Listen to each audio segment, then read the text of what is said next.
एक मिनट भाई हमारे एंड करेंगे। दो शब्द में हमारी भाभी आशीर्वाद सबको देंगे। भाभी भाभी भाभी भैया बहुत बोल लिए, अब भाभी बोलेंगे। बुला लीजिए। बुलाइए नहीं तो सॉरी। मैं अपनी अर्धांगिनी पत्नी अनीता देवी को आमंत्रित करता हूँ इस मंच पर।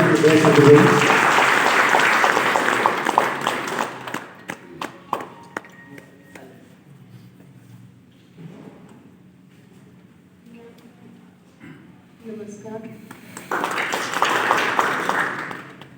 थैंक यू सो मच कि आप सब मिलकर मेरे हस्बैंड को कोऑपरेट किए।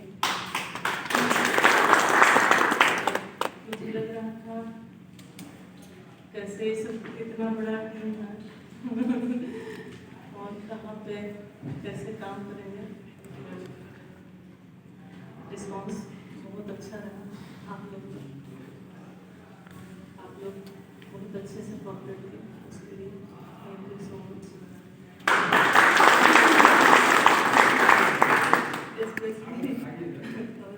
बोलना चाहूँगी शर्मा जी से ज़्यादा आपको मैं लाइक करती हूँ।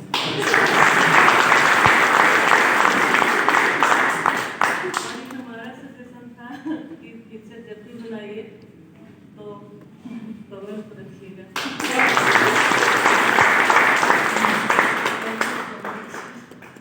एक सेकंड जरा माइक देना, बैठिए बात।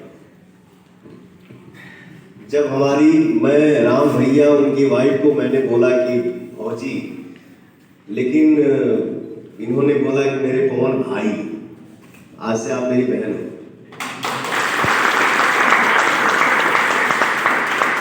अच्छा, आज शूटिंग खत्म होने के बाद राम भैया रूम पे आए।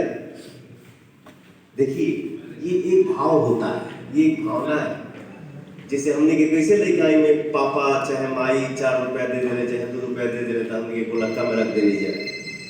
आज राम भैया ने बोला हमसे कि हमारी वाइफ ने ये बोला है कि नेक्स्ट फिल्म जो है वो मैं अपने पैसे से पवन भाई को लेके बनाऊंगी। और इस फिल्म की प्रोड्यूसर मैं होंगी। तो ये मेरा सौभाग्य है कि मैं जिसके साथ काम करूं वो मुझे आशीर्वाद देते हैं, आशीर्वाद देते रहे। मेरा यही पूजा है। मेरे भैया, मेरी बहन, आप लोग ऐसे ही लहलहाते रहे, हमेशा एकदम गदगदाते रहे, खुश रहे, मस्त रहे। God bless you. आप लोग ऐसे ही मुस्कुराते रहिए। और जीवन में क्या चाहिए, हम सब परिवार हंसते रहे, खुश रहे। जय माता दी। और आज ये रवि रंजन जी हमारे भाई जो है, जो हम सबको जोश देते हैं, उनके हाथ में माइक दूंगा। और मेरा छोटा भाई धनंजय तिवारी के लिए मैं भगवान से विनती करता हूँ कि हे प्रभु, मेरे भाई के अंदर वो जोश दीजिए कि न्यू इंडिया ऐसा फिल्म बनाए कि हिंदुस्तान की सारी दिखाने।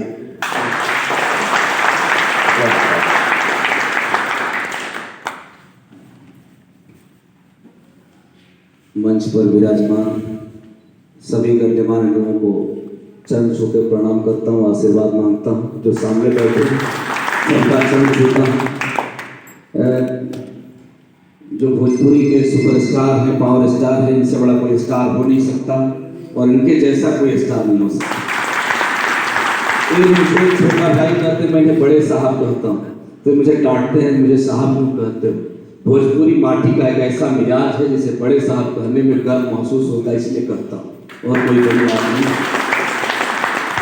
जब हम आए थे तो पुल की तरह खड़ा रहे थे और सोचते थे, चूंकि जितने अनुशासन प्रिय है इनको, जैसे कभी भी अनुशासन को आप भंग करेंगे तो बहुत सहजता से डांटते हैं। उनकी डांट में जो मिठास है वो समझ लीजिए तेसिला गुड़ की भांति है, वो कमाल का चीज़ है। और मैं इस यूनिट में चंद्रभूषण मणि चचा हूँ, हमारे प्रोड्यूसर साहब हों श्री राम शर्मा जी, यहाँ भाभी हों, देवेंद्र तिवारी भैया हों, राघवेंद्र भैया हों, हमारे आज के प्रोड्यूसर साहब हों, संतोष भैया, अमित भैया हों, जोगी भैया हों, तमाम लोग जितने लोगों ने काम किया। मुझे लगता है कि मैं यहाँ आके धन्य हुआ, चूँकि मैं बाबा विश्वनाथ की धरती पर जब आया था और प्रतापगढ़ में बड़े साहब मैं आज भी कहता हूँ इन्हें कि दौलत के पीछे यदि मेहनत नहीं होती, बरकत जिसे कहते हो बरकत नहीं होती। दौलत के आगे पीछे जब मेहनत नहीं होती, बरकत जिसे कहते हो बरकत नहीं होती। शाहों ने झुकाए हैं सर फकीरों के सामने, किरदार से बढ़कर कोई ताकत नहीं होती। और जो किरदार रहा है पवन सिंह जी ने, आज भोजपुरी का कोई लड़का गुनगुनाता है भाभी तो यही कहता है कि मुझे पवन सिंह बनता है। तो आईकॉन टीवी जब चलता है तो जैसे आपने कह दिया ना सच्चाई देवेंद्र भैया सबके सामने कि मैं पवन जी को इसलिए लाइक करती हूँ कि कमाल के हैं, उनसे ज्यादा श्री राम भैया से ज्यादा। इसका कारण है जब सर्वे रिपोर्ट आया पूरे लोगों का, तो उन लोगों ने कहा कि कौन ऐसा स्टार है जिसका चैनल चेंज नहीं होता है। माँ भी बैठ के देखती है, बेटी भी झगड़ जाती है कि माँ तुम चैनल कैसे चेंज करती, पवन सिंह आ रहा है। और कल बाप भी आया है अभी ऑफिस से, झोला भी टांगा, पवन जी आ रहे हैं क्या, आहा गाना सुन लेने दीजिए। तो जो व्यक्ति इतना सहजता के साथ सुपरस्टार होता हो, इतनी सहजता से कोई सुपरस्टार नहीं हुआ। इसलिए भोजपुरी माटी के इस लाल के लिए एक बार दोनों हाथों पर उठा के आइए। मैं इतना कुछ कहूँगा, बस एक शब्द बड़े साहब के लिए मैंने इसलिए इनको पावर स्टार लोगों ने कहा, सुपरस्टार कहा, मैंने इसलिए बड़े साहब कहा कि इनका दिल बहुत बड़ा है और जिसका दिल बहुत बड़ा है वो सबसे बड़ा है। आइए इसी मोहब्बत के अंदाज का नाम है पवन सिंह, इस अंदाज को नमन करें और अगली फिल्म न्यू इंडिया की शुभकामनाएं दें। टाइटल भी जानदार है, बोलता भी है और ठोकता भी। यानी क्या कमाल है। जब पंच लाइन देंगे, साहब ने मुझसे कहा कि रवि रंजन तुम्हें कहानी लिखो, मैं रियल स्टोरी पे काम। अभी साहब मैं 80 घाट गया था उस तवायफ का घर देखने, जहाँ पे रियल कहानी आपने जो मुझे दी, तो वहाँ से लिखना शुरू किया और डायलॉग सुनाने की इच्छा थी तो दौड़ के आया कि सुनाऊंगा कि कैसे कैसे मैंने किया है। तो मेरे दिल में जो जुनून था, और मैं आप जब मुस्कुराते हैं ना, आपकी मुस्कुराहट में हाफ कट है। जैसे वो जो धोनी खेलते थे ना तो वो हेलीकॉप्टर शॉट मारते थे, तो आप जब मुस्कुराते हैं तो आधा हंसते आधा नहीं हंसते। तो ये चालबाजियां लड़कियों को अच्छा लगता है, इसलिए आप हंस सकते हैं। आपकी मुझे अच्छी है बट आप हंसते आधा कट लेके, ऐसी हंसी किसी के पास नहीं है। इस हंसी की को जब आप मुस्कुराहट कर देते हैं तो लोग दीवानी हो जाती है। मैं तो देखता हूँ कि जब जैसे राजेश खन्ना साहब को लड़कियां चूमती थी उनके कार को और लिपस्टिक दे देती थी, वैसे ही मैंने देखा है कि ओढ़नी के कोर पे पवन सिंह का नंबर तलाशती हूँ लड़कियों को, और उनको भी देखा हूँ, उन माओं को देखा हूँ जो बेटा का रूप में देखती है पवन सिंह में, उस बाप को भी देखता हूँ जब आप घायल होते हैं फिल्मों में तो रोता है। मैं जानता हूँ कि भोजपुरी माटी में हमको एक लाल नसीब हुआ है जिसका नाम है पवन सिंह। बहुत बहुत धन्यवाद।